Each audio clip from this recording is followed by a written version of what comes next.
play it any louder, then it's getting shut down. My name is Waffles, and I'm a government whistleblower turned political commentator, and this is the last 24 hours in the news. Today is September 16th, 2025. It is 1:19 a.m. This is the news for technically yesterday, the 15th. It's just a little bit past midnight. I will probably be doing the rest of the news later today, the 16th, in the evening, because I would prefer to be on a better schedule than this. Here are the top U.S. news highlights for the past 24 hours. Mass probationary firings ruled unlawful. A federal court issued a final decision that the Trump administration's earlier mass firing of newly hired and promoted federal employees was illegal. Though the court declined to order wholesale rehiring, this is a direct legal rebuke of an executive branch personnel policy and may spur additional employment law litigation. Trump announces legal action against the press.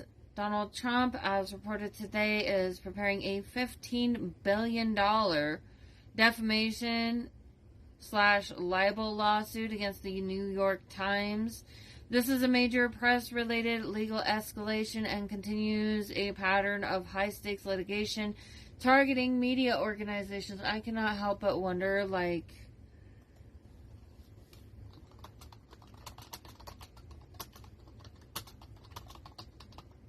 so the New York Times is worth $9 to $6 billion, and Donald Trump's trying to get $15 billion off of them over some bullshit.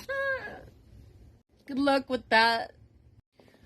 Ongoing litigation, trackers, and challenges to administration rules. Legal groups and trackers continue to consolidate litigation challenging executive actions.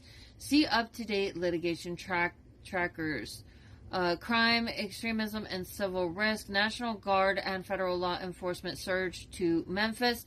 The president signed an order deploying the National Guard and a multi-agency Memphis Safe Task Force, which it looks like consists of FBI, DEA, ICE, U.S. Marshals, and others, to Memphis. Administration officials said similar deployments, Chicago, New Orleans, Baltimore, and St. Louis, are likely next. Local officials and civil liberties groups have criticized the move as politically targeted, and some local leaders are exploring legal responses. This is a domestic/military federal law enforcement mobilization inside U.S. borders against a U.S. city's population, and is one of the most significant civil risk developments in the last 24 hours. People are out here criticizing the administration over crime rates because of the fact that he's not sending them to places that have high crime rates.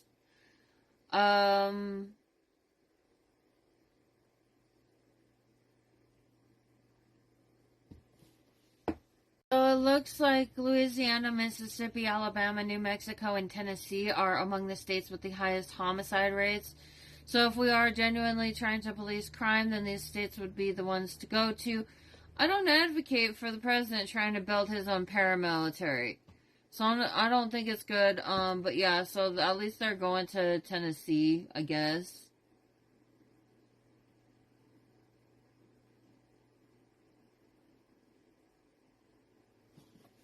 The administration has used similar federalized deployments earlier this year. Rhetoric suggests continued expansion.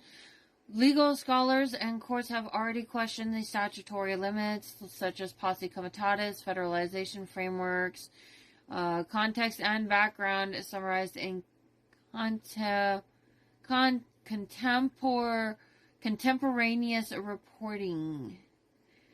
DOJ and domestic enforcement. The Department of Justice continues high-volume criminal enforcement and public-facing prosecutions. New press releases this period show convictions and guilty pleas in trafficking and fraud matters. These are standard DOJ actions that are being emphasized alongside the administration's law and order messaging.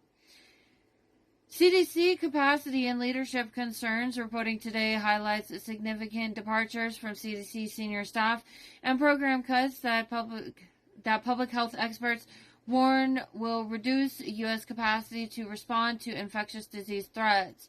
Critics tie the changes to policy shifts and budget cuts under this administration. Loss of institutional expertise is a systemic risk to citizen well-being. HHS/CDC advisory changes. HHS has announced a new ACIP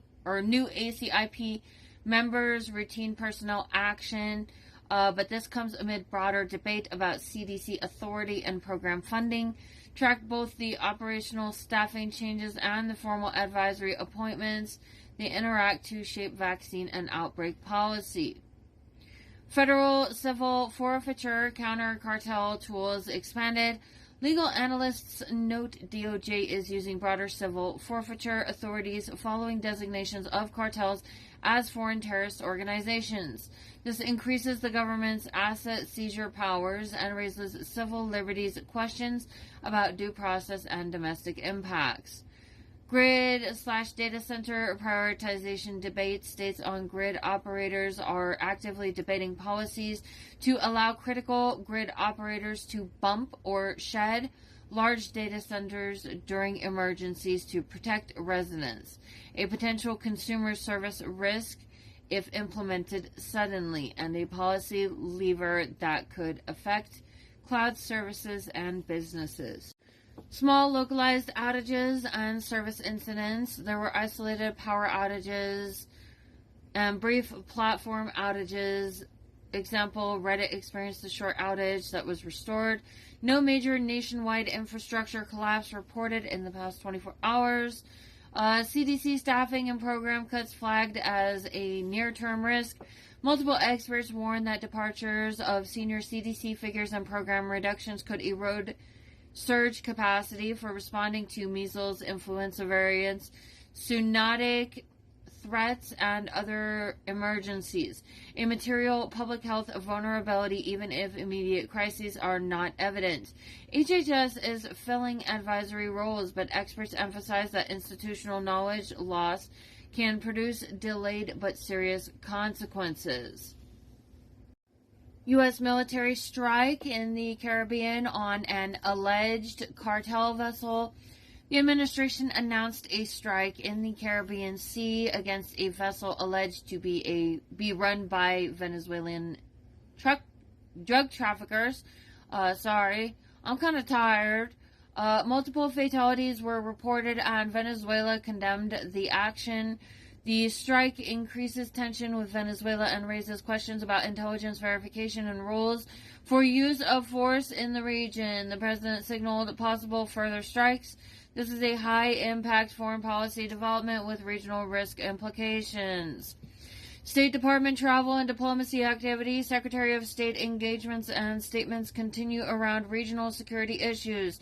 U.S. messaging is emphasizing counter-narcotics and pressure on regimes seen as enabling trafficking. Court ruling, mass firings unlawful. The federal court decision ruling the administration's mass probationary firings unlawful is the most consequential legal defeat reported today. It directly constrains a personnel policy that and may spawn additional claims. Litigation trackers and ongoing lawsuits. Legal trackers, Just Security, and other trackers continue to log numerous suits challenging executive actions, rules, agency reorganizations, personnel changes. These remain active and are the best single resource for ongoing legal challenges. Individual employment suits. At least one recently fired federal prosecutor has filed suit alleging unlawful termination. Such personnel suits are stacking up and could yield broader injunctions or damages. And the stock market closed with the S&P 500 at 0.47% increase. NASDAQ Composite up about 0.94%. And the Dow Jones Industrial Average up about 0.11%. And here are the top U.S. economic highlights for the past 24 hours. U.S.-China trade talks and TikTok framework. The U.S. and China are holding a second day of trade talks in Madrid, focusing on easing trade tensions. Key issues include export controls, the status of TikTok, and Russian oil. The Trump administration has announced that it has reached a framework deal to allow TikTok to continue operating in the U.S. under certain terms, exact terms unspecified.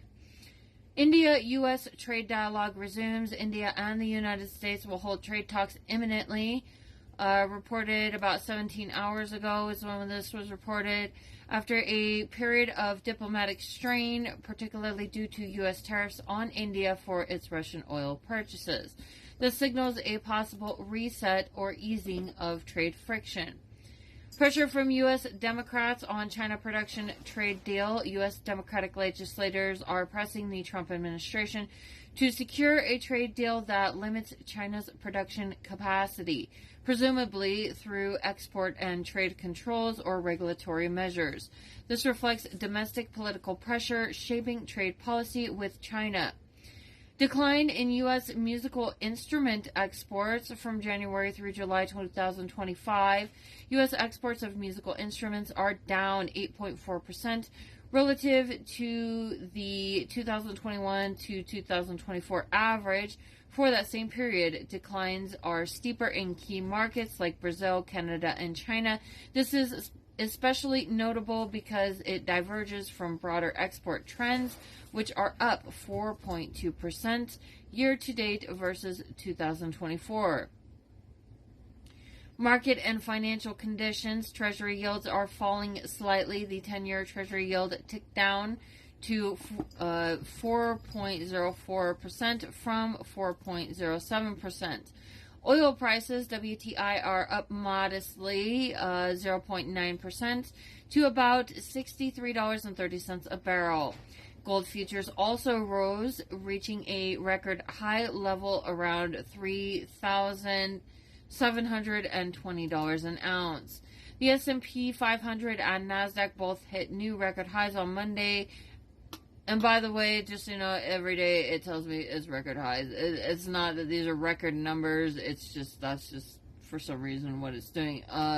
Driven by tech sector strength and optimism about possible Fed rate cuts. The GDP Now estimate from the Atlanta Fed for quarter 3 2025 is a 3.1% real growth annualized as of September 10th. This remains one of the best real-time indicators of growth momentum. This is from the Federal Reserve Bank of Atlanta.